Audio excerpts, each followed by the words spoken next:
Welcome to the Deep Dive. We're here to cut through the noise of dense med-surg topics and pull out what you, as future nurses, really need to know. Today, we're tackling a big one. Lower respiratory problems, using Lewis's medical surgical nursing as our guide, our mission. Give you the essential insights, those practical takeaways, maybe even a few surprising facts to help you really grasp this stuff. So, okay, let's unpack this chapter. We're talking about a whole range of conditions affecting the lower respiratory tract. These are diseases that directly mess with gas exchange. Think bronchitis, pneumonia, TB, even things like PE and lung cancer. They all impact that fundamental need for oxygen and getting rid of CO2. Pretty critical stuff. Absolutely critical. And what we want to do today is really connect the pathophysiology, the why behind the disease directly to what you do as a nurse. So assessment, identifying priorities, collaborating with the whole team, and crucially, patient education. It's fascinating, really, how we can break down this complex medical information into clear, actionable knowledge for your clinical practice and, yeah, for that NCLAX way of thinking, too. Okay, let's start with lower respiratory tract infections. These are common and they can be really serious. I mean, just think, pneumonia and flu cause around 50,000 deaths a year in the U.S. alone. That's significant. Let's begin with acute bronchitis. Right. So acute bronchitis is basically an inflammation of the bronchi. It's usually self-limiting, meaning it resolves on its own, most often caused by viruses, though things like air pollution, smoking, chemical irritants, those can trigger it too. And clinically, what you'll often see is that persistent cough. It can hang around for like up to 3 weeks, often feels worse at night. Patients might have some sputum, maybe purulent, maybe not, headache, maybe a low fever, malaise, just feeling generally run down. Your assessment might find normal breath sounds or maybe some crackles or wheezes. Usually the chest x-ray is clear unless pneumonia is suspected. And here's a really key point, especially for patient teaching. Treatment is supportive. Cough suppressants maybe, definitely fluids, humidifiers can help. And this is where it gets interesting. Antibiotics are generally not the answer for viral bronchitis. Right. Big push against antibiotic resistance. Exactly. So unless your patient has other chronic lung issues or looks systemically unwell, you're explaining why antibiotics aren't needed. Your teaching focuses on rest, fluids, avoiding smoke, good hand washing, and telling them when to call back, like if they spike a high fever, get short of breath, or if symptoms drag on past 4 weeks. Okay, moving on to pertussis. Whooping cough. Highly contagious, caused by Bordetella pertussis. And worryingly, we've seen more cases in teens and adults since the 80s, probably because immunity from childhood vaccines wears off. Yeah, that waning immunity is a real issue. It's why the CDC strongly recommends the Tdap booster for adolescents and adults. Ah. It's not just a childhood disease anymore. Pertussis has stages. It starts kind of sneaky, like a mild cold, for a week or two. Then comes the really characteristic part, those paroxysms. Weeks like 2 to 10 weeks of these violent, uncontrollable coughing fits, often with that classic whoop sound when they gasp for air afterwards. Though, importantly, vaccinated people might not have the whoop, but they can still have pertussis. The cough itself can last a long time, 6 to 10 weeks even. Wow, that's a long time to be coughing like that. Diagnosis. Usually based on the history and symptoms in the community. In the hospital, you might do nasopharyngeal cultures or PCR tests. And treatment is antibiotics, specifically macrolides. Correct. And a key nursing point. Yeah. These patients are infectious for a good while, through the 3rd week of illness or until they've had 5 days of antibiotics. So droplet precautions are a must. Absolutely. And another tough thing for patients, cough suppressants don't really help with that specific type of cough. It's frustrating for them. Okay, let's pivot to pneumonia. This is a huge topic. An acute infection of the lung tissue itself. Still a leading cause of death globally. You will see this. You will. Our lungs have amazing defenses, right? The cough reflex, the cilia moving mucus up and out that mucociliary escalator, the macrophages in the alveoli cleaning things up. Pneumonia happens when these defenses get overwhelmed or bypassed. Pathogens can get down there through aspiration maybe of normal throat bacteria or inhaling microbes or sometimes even spreading through the blood from an infection elsewhere. And we classify it mainly as community-acquired CAP or hospital-acquired HAP. The key difference is timing. CAP means you weren't in a hospital or long-term care facility for 14 days before symptoms started. HAP develops 48 hours or more after admission. And that distinction is critical. Why? It guides the initial antibiotic choice, right? Because Yeah. the likely bugs are different. Exactly. It tells us what empiric therapy to start. And think about who's at risk table 30.1 in Lewis lists them. But key ones are age over 65, altered consciousness, chronic diseases like COPD or diabetes, smoking, recent surgery, being on a ventilator, these patients need close watching. And there are different types, too. Viral is actually the most common overall. Right. Then you have aspiration pneumonia, which is a huge nursing concern, especially with patients who have trouble swallowing or a poor gag reflex. Necrotizing pneumonia is rarer, but very severe, often a complication of bacterial lung infection. And then opportunistic pneumonias, like pneumocystis jirovecii pneumonia or PJP and CMV pneumonia, those hit immunocompromised patients hard. So what does pneumonia look like clinically? Often it's cough productive or not. Sputum can be green, yellow, even rusty fever, chills, shortness of breath, fast breathing, maybe pleuritic chest pain that hurts when you breathe in. But here's a critical insight, especially for you working with older adults or very debilitated patients. They might not show those classic signs. What might they show instead? Confusion, stupor, maybe hyperthermia instead of fever. That change in mental status might be your only clue that they're hypoxic from pneumonia. It's a real game changer for assessment. That's huge. On assessment, you might hear crackles, or if there's consolidation where the lung tissue fills with fluid, you might hear bronchial breath sounds where you shouldn't, or something called egophony. And complications. Nah. Well, they can be serious. Multi-drug-resistant organisms, MDR pathogens like MRSA or resistant gram-negatives, are a growing nightmare. They increase mortality significantly. Other potential problems include pleurisy, pleural effusion fluid around the lung bacteremia, a collapsed lung or pneumothorax, respiratory failure, sepsis, even lung abscess or empyema, which is pus in the pleural space. So diagnostics, like you see in Table 30.4. Test X-ray is usually the first step, often shows telltale patterns. Sputum culture helps identify the specific bug. Right, the gold standard for identifying the pathogen. But, and this is vital for nurses. Don't delay starting antibiotics while waiting for the culture results. Exactly. Prompt empiric therapy is key. ABGs can show hypoxemia, maybe high CO2 later. White blood cell count is usually up. Sometimes newer markers like C-reactive protein or procalcitonin are used too. So care involves getting the right antibiotics started quickly, then tailoring them once cultures are back. Supportive care for viral pneumonia. And don't forget nutrition and hydration. Fluids help thin secretions, make them easier to cough up. But be careful with IV fluids in older adults or heart failure patients. You don't want to cause fluid overload. Good point. And for those who are short of breath, small, frequent meals that are high in calories and nutrients are usually better tolerated. Nursing management, as laid out in Table 30.7 and 30.8, is all about assessment and intervention. Your assessment is thorough. Health history, any chronic lung disease, immunosuppression, recent exposures, meds, surgery, smoking, alcohol, symptoms like fatigue, pain. And objectively. Vital signs, especially O2 sat and respiratory rate, mental status changes, how much effort they're using to breathe, listen to those lungs, check for asymmetric chest movement, note sputum characteristics. Then your priority interventions. Monitor that respiratory status constantly. Oxygen therapy as needed.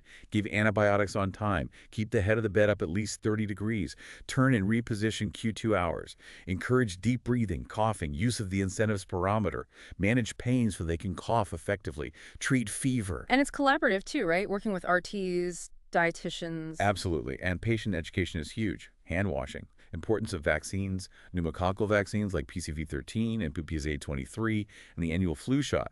Table 30.5 details the recommendations, smoking cessation resources, and drilling home the need to finish the entire course of antibiotics even if they feel better. So important. Okay, let's shift gears to tuberculosis, TB. Caused by Mycobacterium tuberculosis, a massive global health issue, maybe a quarter of the world's population is infected. And the link with HIV and the rise of drug-resistant strains keeps it a major challenge. It really does. And there are significant health equity issues too, as highlighted in box 30.2. TB disproportionately affects racial and ethnic minorities in underserved populations. How it spreads: airborne droplets, talking, sneezing, singing, coughing. But it usually requires close, frequent, or prolonged exposure, not like catching a cold from a casual encounter. And the bacteria love oxygen, right? So they head for the lungs. They're aerophilic, yes. They typically lodge in the upper lobes. The body's immune system usually walls them off into a granuloma, which can calcify. That's the Ghosn lesion you might see on an X-ray. Most people contained it there. But maybe 5–10% of infected people will develop active TB disease later in life, sometimes years later, especially if their immune system gets compromised. And you mentioned drug resistance. Yes, multi-drug-resistant TB, MDR-TB, and extensively drug-resistant TB, XDR-TB, are huge problems. often due to patients not taking their meds correctly or for the full duration, or sometimes incorrect prescribing in the first place. This highlights the need for directly observed therapy, DOT. Absolutely critical. Having a healthcare worker watch the patient swallow every dose ensures adherence, which is essential for cure and preventing resistance. Box 30.3 talks about who benefits most from DOT. Okay, so Table 30.9 and 30.0 help classify TB. There's primary infection, latent TB infection or LTBI, and active TB disease, which can be primary or reactivation. The key distinction for LTBI is the person is infected, they'll have a positive skin test or blood test, but they have no symptoms, a normal chest x-ray usually, and they cannot spread the bacteria to others. But they can develop active TB later. Correct. That's why treating LTBI is so important for TB control. It prevents future active cases. So what are the symptoms of active TB? They often develop gradually, maybe 2-3 weeks after infection or reactivation. Starts with a dry cough that becomes productive, often mucoid or mucopurulent sputum. Then the classic constitutional symptoms: fatigue, malaise, unexplained weight loss, low-grade fevers, and night sweats. Those drenching night sweats are quite characteristic. Dyspnea and coughing up blood, hemoptysis are usually later signs. Generally, yes, indicating more advanced disease. And again, a crucial point: watch out for atypical presentations. Immunocompromised patients, like those with HIV or older adults, might not have fever. They might just present with confusion or other vague symptoms. Renal TB might cause dysuria, bone TB, severe pain. Always consider TB in these groups, even without the classic picture. Diagnostics then. Table 30.1 covers this. The MAN2 test, or tuberculin skin test, TST, is common. Right, injecting purified protein derivative, PPD, intradermally. You read it 48-72 hours later, looking for induration, that raised, hardened area, not just redness. The size considered positive depends on the person's risk factors. And the two-step testing for healthcare workers. Yeah, that's for baseline screening to avoid misinterpreting a boosted reaction later on. Then there are the blood tests, the IGRAs. Interferon gamma release assays, like quantiferon TB Gold or TB. Advantages are they only need one visit. Results aren't affected by prior BCG vaccine, and reading is objective. But here's the critical learning point. Neither the TST nor the IGRAs can distinguish between latent TB infection, LTBI, and active TB disease. They just tell you if the person has been infected at some point. So you still need other tests for active disease. Definitely. Chest x-ray might show infiltrates, cavity lesions, especially in the upper lobes, but it's not definitive. The gold standard for diagnosing active pulmonary TB is a sputum culture for acid-fast bacilli, AFB. And you need multiple samples. Yes. Typically 3 consecutive sputum specimens collected early in the morning for AFB smear and culture. Culture takes weeks, but the smear can give a quicker preliminary result. Interprofessional care, most patients can be treated as outpatients. If they have a positive sputum smear, they're considered infectious for the first 2 weeks or so of effective treatment. So public health follow-up is crucial. Drug therapy is intense. Table 30.12 and 30.13 lay it out. For active disease, it's always multiple drugs to prevent resistance. Typically a 4-drug initial phase for 2 months, usually isoniazid, INH, rifampin, RIF, pyrazinamide, PZA, and ethambutol, EMB, followed by a continuation phase, often just INH and RIF, for another 4 to 7 months. It's a long haul. Which again highlights the importance of DOT. Absolutely. Major side effects nurses need to monitor for include non-viral hepatitis, especially with INH, RIF, and PZA. Liver function tests are essential. Rifampin famously turns body fluids, urine, sweat, tears, sputum orange. You need to warn patients about that so they don't panic. Good heads up. And for latent TB? LTBI treatment is simpler, usually just 1 drug to prevent progression. 9 months of daily isoniazid is a common regimen, though shorter rifampin-based regimens are also used now, as shown in Table 30.14. Nursing management focuses on health promotion, screening high-risk groups, treating LTBI, addressing those social determinants like poverty and overcrowding that fuel TB spread. In acute care, if pulmonary or laryngeal TB is suspected or confirmed, it's airborne isolation. That means a private, negative pressure room, and staff must wear N95 respirators when entering. Strict hand washing and cough etiquette are vital. And in ambulatory care, Ensuring patients adhere to meds, teaching them how to minimize exposure to others, good ventilation at home, covering mouth when coughing, monitoring for side effects, and collecting those follow-up sputum cultures monthly until they have 2 consecutive negative results, and working closely with the public health department for contact tracing and DOT. briefly, you also mentioned atypical mycobacteria and fungal infections. Right, just quickly, atypical mycobacteria are found in tap water, soil. They're not usually spread person to person like TB. They often affect immunocompromised people. Pulmonary fungal infections come from inhaling spores like coccidioids in the southwest U.S. again, not usually person to person. Different diagnostics, antifungal meds needed. Okay, let's touch on lung abscess. A lung abscess is basically necrosis or death of lung tissue, forming a cavity that fills with pus. Often results from aspiration of bacteria, especially from the mouth, if someone has poor dental hygiene or periodontal disease. Other causes. IV drug use, cancer, pulmonary emboli can sometimes lead to it. Clinical signs, usually slow onset, right? Weeks to months. Yeah. The classic sign is cough-producing purulent sputum that's often described as foul-smelling and foul-tasting, maybe dark brown. Hemoptysis, coughing up blood, is also common. Fever, chills, night sweats, weakness too. Assessment might show decreased breath sounds initially, maybe crackles later. Treatment. Prompt 5E antibiotics are key. Clindamycin is often used first line.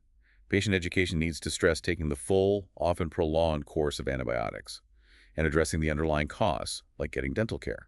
Sometimes percutaneous drainage or even surgery like lobectomy might be needed if antibiotics don't work. Okay, let's shift focus now to restrictive disorders and trauma, things that limit lung movement. Right, restrictive disorders mean the chest wall or diaphragm can't move properly, or the lungs can't expand fully, leading to reduced total lung capacity. Like atelectasis. Exactly. Collapsed, airless alveoli. Super common postoperatively or in anyone bedridden. This is where basic nursing care is so important for prevention. Deep breathing, coughing, instead of spirometry, getting patients moving early. Pleurisy. Inflammation of the pleura causes sharp, stabbing chest pain, especially on inspiration. Treatment focuses on the underlying cause and pain relief, maybe NSAIDs, teaching patients to splint their ribcage when they cough. And pleural effusion, fluid in that pleural space. Yep, and have normal collection of fluid. It's usually a sign of something else going on, heart failure, infection like pneumonia, cancer, liver disease. Yeah. We differentiate between transitive effusions, usually clear, low protein, from things like heart failure, and exudative effusions, cloudy, high protein, often from inflammation or infection. Empyema is when that fluid is frank pus. Symptoms often include dyspnea, cough, maybe some chest pain. Assessment shows decreased breath sounds and dullness when you percuss over the fluid. Management is about treating the cause. Thoracentesis, training the fluid with a needle, can be diagnostic and therapeutic. For larger or recurrent effusions, a chest tube might be placed. Sometimes chemical pleurodesis is done using an irritant-like talc to make the pleural layers stick together and prevent fluid reaccumulating. That often requires the nurse to reposition the patient frequently after the chemical is instilled. Chest trauma, always serious, can be blunt or penetrating. Absolutely. Initial management follows ABC's airway, breathing, circulation, high flow O2, IV access. If it's a sucking chest wound, cover it with a non-porous dressing taped on 3 sides. This allows air to escape during expiration, but prevents it entering during inspiration. Stabilize any impaled objects, don't pull them out. Table 30.17 outlines emergency steps. Fractured ribs are the most common type, right? Pain is the big issue. Pain, especially with breathing or coughing, leading to shallow breaths. Treatment is all about pain control, NSAIDs. Maybe opioids carefully to allow for deep breathing and coughing to prevent atelectasis and pneumonia. And importantly, no chest strapping or binders. Definitely not. That restricts expansion and increases risks. Old practice, now discouraged. What about flail chest? That sounds bad. It is. It's when you have 3 or more consecutive ribs fractured in 2 or more places.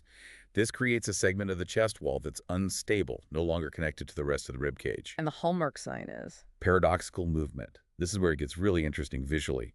The flail segment moves in during inspiration, when the rest of the chest moves out and bulges out during expiration. Opposite of normal. Wow. Other signs? Rapid, shallow breathing, tachycardia, difficulty breathing, asymmetric chest movement. Treatment involves ensuring adequate ventilation, oxygen, pain control. Sometimes mechanical ventilation is needed to stabilize the chest wall internally, or surgical fixation. Okay, let's talk pneumothorax, air in the pleural space. Right. Causes partial or complete lung collapse because the negative pressure that normally keeps the lung inflated is lost. Yeah. Can be open from an external wound or closed, no external wound. And different types. Yes. Spontaneous pneumothorax happens when a small air sac, a bleb, on the lung surface ruptures. More common in tall, thin young men, smokers, or those with underlying lung disease. Iatrogenic pneumothorax is caused by a medical procedure like a lung biopsy, central line insertion, even mechanical ventilation. And then there's tension pneumothorax. You mentioned this is an emergency. Medical emergency, absolutely. This is figure 30.6 in Lewis.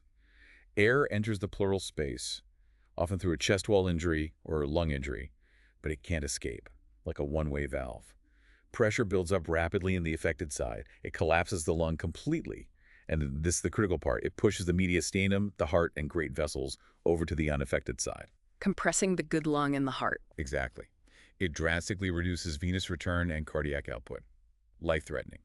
You'll see severe respiratory distress, tachycardia, hypotension. Tracheal deviation away from the affected site is a very late and ominous sign. How do you manage it? Small, simple pneumothorax might just need observation. An open chest wound needs that vent dressing we talked about taped on 3 sides. But the definitive treatment for most significant pneumothoraces is a chest tube connected to water-sealed drainage to remove the ore and allow the lung to re-expand. For tension pneumothorax, immediate intervention is needed. Needle decompression, inserting a large bore needle into the second intercostal space, midclavicular line, to release the trapped air urgently, followed by chest tube insertion. And quickly, hemothorax and chylothorax. Hemothorax is blood in the pleural space, usually from trauma. Chylothorax is lymphatic fluid, often from trauma or malignancy affecting the thoracic duct. Both usually require chest tube drainage. Okay, let's shift to vascular and environmental lung issues. Pulmonary edema. Abnormal fluid buildup in the alveoli and interstitial spaces of the lungs. Often a life-threatening complication, most commonly from left-sided heart failure, but other causes too. Manifestations are pretty dramatic. Often, yeah. Severe dyspnea, feeling like they're drowning, diaphoresis, maybe wheezing, and that classic frothy, often pink-tinged sputum. Treatment aims to improve oxygenation, reduce fluid high Fowler's position. Oxygen diuretics are key. Sometimes morphine, vasodilators, or vasopressors, depending on the cause and hemodynamics. Now, pulmonary embolism, PE, a big one. Blockage of pulmonary arteries. Usually be a thrombus, a blood clot that formed elsewhere, typically a deep vein thrombosis, DVT, in the legs and traveled to the lungs. The term venous thromboembolism, VTE, covers both DVT and PE. Risk factors are key for prevention here. Table 30.19 lists many. Crucial. Yeah. Immobility or reduced mobility is huge. Recent surgery, especially orthopedic, abdominal, pelvic. History, VTE, cancer, obesity, hormones like oral contraceptives or hormone therapy, smoking, heart failure, atrial fibrillation, pregnancy, long travel. Identifying patients with these risks allows for prophylaxis. Clinical signs are notoriously tricky, right? Varied and nonspecific. Very tricky. Dyspnea is the most common symptom, often sudden onset. But patients might also have tachypnea, cough, chest pain, often pleuritic, maybe hemoptysis, crackles, or wheezing on auscultation, tachycardia, low-grade fever. That's the alarming sign. A massive PE can cause sudden collapse, shock. So hypotension, pale, diaphoretic, maybe acute mental status changes, and sometimes patients report this intense feeling of anxiety or impending doom. That's a serious sign. Complications. Pulmonary infarction, death of lung tissue due to blocked blood supply can happen, especially with larger emboli. And recurrent or chronic PEs can lead to pulmonary hypertension, which is high blood pressure in the pulmonary arteries. Diagnostics table 30.2, D-dimer test. It measures fibrin degradation products. If it's normal, it helps rule out PE in low-risk patients. But if it's elevated, it's nonspecific, could be PE, but also many other things like infection, recent surgery, cancer. So the gold standard is? Spiral CT angiography, or CTA. It provides a detailed image of the pulmonary arteries using IV contrast. If contrast is contraindicated, like in renal failure or allergy, a ventilation perfusion, VQ scan, is an alternative. ABGs often show unexplained hypoxemia. ECG might show tachycardia or signs of right heart strain. Interprofessional care needs to be prompt. Absolutely. Mortality is high if untreated. Supportive care includes oxygen, maybe mechanical ventilation if needed. Pain management. Drug therapy is the mainstay. Immediate anticoagulation is crucial. Low molecular weight heparin, like enoxaparin or unfractionated heparin, are started right away, followed by long-term anticoagulation, usually with warfarin or a direct oral anticoagulant, DOAC, for at least 3 months, often longer. Fibrinolytics sometimes. Yes, clot-busting drugs like alteplase, TPA, might be used for hemodynamically unstable patients with massive PE, but there's a higher risk of bleeding. Surgical options. Pulmonary embolectomy, surgically removing the clot, is reserved for massive PE if fibrinolytics are contraindicated or failed. More common is placing an inferior vena cava, IVC filter, like the one in figure 30.8. It's a small filter placed in the IVC to trap large clots traveling from the legs before they reach the lungs. used for patients who can't take anticoagulants or have recurrent PEs despite anticoagulation. Nursing management. Starts with prevention, right? Prevention is paramount. BVT prophylaxis for at-risk patients. Sequential compression devices, SCDs, early ambulation after surgery, anticoagulant prophylaxis if ordered. And for a patient with an acute PE. Keep them on bed rest initially, usually in semi-Fowler's position to help breathing. Monitor vital signs frequently, cardiac rhythm, oxygen saturation, ABGs. Watch for any signs of bleeding if they're on anticoagulants or fibrinolytics. Monitor lab results like INR for warfarin, APTT for heparin, platelet counts. Provide emotional support. It's a scary event. And patient education for discharge is critical. Understanding their anticoagulant therapy, need for follow-up monitoring, recognizing signs of recurrence or bleeding. Okay, briefly on pulmonary hypertension and cor pulmonale. Pulmonary hypertension, PH, is just elevated pressure in the pulmonary arteries. Can be caused by many things: left heart disease, chronic lung disease like COPD, chronic PEs. Sometimes it's idiopathic, meaning the cause is unknown. That's idiopathic pulmonary arterial hypertension, IPAH. And cor pulmonale. That's specifically enlargement of the right ventricle of the heart caused by a primary disorder of the respiratory system, like COPD or severe PH. Figure 30.9. The right heart has to pump harder against the high pressure in the lungs, and it eventually fails. Symptoms can be subtle. Often masked by the underlying lung disease, maybe fatigue, dyspnea on exertion, chest pain. Later signs of right heart failure might appear, like peripheral edema, JVD, ascites. Management involves treating the underlying lung disorder.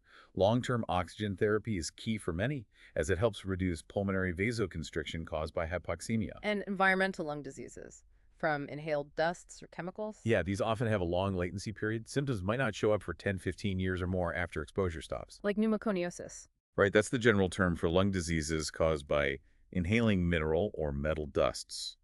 Examples are silicosis from silica dust, asbestosis from asbestos fibers, coal workers' pneumoconiosis or black lung. Asbestos is particularly nasty, linked not just to lung fibrosis, but also lung cancer and mesothelioma, cancer of the pleura, Chemical pneumonitis. from inhaling toxic chemical fumes. Can cause acute lung injury or chronic problems like bronchiolitis obliterans. And hypersensitivity pneumonitis. That's an allergic immune reaction to inhaled organic dusts or antigens. Think farmer's lung from moldy hay, or bird fancier's lung from bird droppings or feathers. Manifestations are usually shortness of breath, cough, maybe wheezing, weight loss. Yes, developing gradually over years. Complications can include COPD, pulmonary fibrosis, lung cancer, and cor pulmonale. Prevention is the absolute key here, using appropriate masks and respirators, PPE, good workplace ventilation, avoiding smoking. Treatment focuses on Early diagnosis, stopping exposure if possible. Oxygen therapy, maybe bronchodilators or corticosteroids to manage symptoms. Pulmonary rehab can help improve function. And keeping up with vaccinations like flu and pneumococcal is important for these patients. Okay, let's move into oncologic problems and advanced treatments, starting briefly with lung transplantation. Lung transplant is an option for some patients with end-stage lung disease like severe COPD, idiopathic pulmonary fibrosis, cystic fibrosis, severe IPAH. But donor lungs are scarce. Patients undergo extensive evaluation. There are strict contraindications. A lung allocation score, LAS, helps prioritize recipients based on urgency and expected benefit. Surgical options include single lung, bilateral, both lungs, heart-lung transplant, or even lobar transplants using lobes from living donors. Post-op care is intense. Mechanical ventilation initially, then aggressive pulmonary hygiene. And lifelong immunosuppression. Absolutely critical to prevent rejection. Usually a combination of drugs like tacrolimus, mycophenolate mofel, and prednisone. But this increases the risk of infection, which is actually the leading cause of death post-transplant. Rejection is also a major concern. Yes. Acute rejection often happens in the first 5-10 days, presenting with low-grade fever, fatigue, dyspnea, dry cough, falling O2 sats. Diagnosis is confirmed by transbronchial biopsy. Chronic rejection, called bronchiolitis obliterans, is a gradual scarring of the small airways, leading to progressive airflow obstruction. Harder to treat. Patient education on medication adherence, infection prevention, monitoring symptoms, and using home spirometry is vital. Now let's tackle lung cancer, still the leading cause of cancer deaths in the U.S. for both men and women. Sadly, yes. More than breast, prostate, and colon cancer combined. Although outcomes are improving with newer treatments, the mortality rate remains high. Etiology overwhelmingly linked to smoking. About 80–90% of cases. Risk is related to how much and how long someone smoked. Quitting helps risk decreases over time, but it takes 10–15 years off cigarettes to approach non-smoker risk levels. Other risks. Secondhand smoke, absolutely. Air pollution, radiation exposure, like radon gas in homes, asbestos, other industrial agents. Family history plays a role too. And there are disparities. Boxes 30.5 and 30.6 discuss differences related to biological sex and race ethnicity. Pathophysiology starts with mutated lung cells, usually epithelial cells, often grow slowly, taking maybe 8–10 years to reach 1 centimeter, the size detectable on X-ray. But it tends to metastasize early, often spreading to lymph nodes, liver, brain, bones, and adrenal glands, even before diagnosis. Two main types, right? Table 30.24 outlines them. Broadly, yes. Non-small cell lung cancer, NSCLC, accounts for about 84%. This includes several subtypes. Adenocarcinoma is the most common, especially in people who haven't smoked, often found in outer lung areas. Squamous cell carcinoma tends to be more central, causes earlier symptoms like cough and hemoptysis. Large cell carcinoma is less common, grows rapidly, highly metastatic. And the other type, small cell lung cancer, SCLC. About 13%. SCLC is very aggressive, grows rapidly, metastasizes very early, often to the brain. It's strongly associated with smoking and frequently causes paraneoplastic syndromes, where the tumor secretes hormones or substances causing symptoms elsewhere, like SIADH or hypercalcemia. Clinical signs often appear late and are nonspecific. Unfortunately, yes. A persistent cough that doesn't go away or changes is often the earliest, most common symptom. Others include dyspnea, wheezing, maybe blood-tinged sputum, chest pain, Later symptoms. anorexia, fatigue, significant weight loss, nausea, vomiting, hoarseness if the laryngeal nerve is involved, dysphagia if the esophagus is compressed. Symptoms depend a lot on location and spread. Diagnostics, table 30.25. Chest X-ray is usually the first test if symptoms arise. CT scan gives much more detail about the mass. Lymph nodes. Definitive diagnosis requires a biopsy. Always. Getting a tissue sample is essential. It can be done via bronchoscopy, CT-guided needle biopsy, or other methods depending on tumor location. Staging workup uses PK scans, MRI, especially for brain mets, bone scans to see if and where it has spread. And screening. Yes, annual low-dose CT screening is recommended for certain high-risk individuals. Adults aged 50–80 with at least a 20-pack year smoking history who currently smoke or quit within the last 15 years. It can detect cancers earlier when they're more treatable. Staging is crucial for treatment planning. NSCLC uses the TNM system. Right. Stage designed to AIAA might be candidates for surgery. Stage IIAB and OIV are generally considered advanced and treated non-surgically. SCLC is different. Because it spreads so early, it's always considered systemic. It's staged simply as limited stage confined to one hemothorax and regional nodes, or extensive stage spread beyond that. This aggressive nature totally changes the treatment approach compared to NSCLC. So, treatment. For NSCLC, surgery might be an option. For earlier stages, yes. Surgical resection, maybe lobectomy removing a lobe, or pneumonectomy removing a whole lung, offers the best chance for cure. Surgery is generally not used for SCLC because it's already systemic at diagnosis. Other treatments. Radiation. Radiation can be used curatively for early-stage NSCLC if surgery isn't possible, or adjuvantly after surgery, or palliatively to relieve symptoms like pain or obstruction. Stereotactic body radiotherapy, SBRT, uses high-dose focused radiation for small, early-stage tumors. Chemotherapy. Chemo is the main treatment for SCLC. It's also used as adjuvant therapy for NSCLC after surgery or as primary treatment for advanced NSCLC, often combined with other therapies. And newer therapies, targeted therapy and immunotherapy. Big advances here. Targeted therapies are drugs that target specific genetic mutations or proteins driving cancer growth, like EGFR inhibitors or ALK inhibitors for NSCLC with those mutations, often have fewer side effects than traditional chemo. Immunotherapy drugs like PD-1 or PD-L1 inhibitors, like nivolumab, pembrolizumab, work by helping the patient's own immune system recognize and attack the cancer cells. They've significantly improved outcomes for many patients with advanced NSCLC and extensive stage SCLC. Other things like prophylactic cranial irradiation for SCLC? Yes, because SCLC has such a high rate of brain metastasis, radiation to the brain is often given even if no mets are visible to prevent them from developing. Other options for symptom control might include bronchoscopic laser therapy or stenting to open airways or radiofrequency ablation for small tumors. Nursing Management Table 30.27 emphasizes assessment. Crucial to understand not just the physical symptoms, but also the patient's and caregivers' understanding, anxiety levels, support systems. Subjectively, get that smoking history, exposure history, ask about fatigue, cough, pain, coping. Objectively, look for those signs. Maybe weight loss, confusion, possible brain mets, lymph node swelling, wheezing, clubbing of fingers, a late sign. Review diagnostic results. Health promotion is still key, preventing smoking initiation, helping people quit. Even after diagnosis, reducing smoking can improve treatment response and quality of life. Promote smoke-free environments. Intake care. Provide support during the diagnostic workup, which can be very stressful. Help manage symptoms like dyspnea, oxygen, positioning, meds, cough, pain. Monitor closely for side effects of treatment, chemo, radiation, immunotherapy, all have potential toxicities. Ambulatory and home care. Continued support for smoking cessation, education on safe O2 use if prescribed. As the disease progresses, focus shifts more towards palliative care, managing symptoms, improving quality of life. Collaboration with palliative care teams, social workers, spiritual advisors becomes essential for holistic support, especially end-of-life care. And that brings up that tough question. How do you, as the nurse, support patient autonomy, maybe their choice to continue smoking, while still advocating for their best possible health and quality of life? It's a real ethical challenge sometimes. It really is. Requires empathy, non-judgmental communication, and focusing on achievable goals that align with the patient's values. Wow, okay. So what does this all mean? We've covered a huge amount of ground in this deep dive. Infections like bronchitis, pneumonia, TB, traumatic issues like pneumothorax, critical vascular events like PE, environmental exposures, and the complexities of lung cancer and transplantation. Yeah, it's a vast landscape. Yeah. But the common thread is their impact on that fundamental process of gas exchange, which is essential for life. So the key takeaways for nursing students. I think number one is the power of meticulous assessment. Really listening to your patient, listening to their lungs, recognizing subtle changes, especially in vulnerable populations.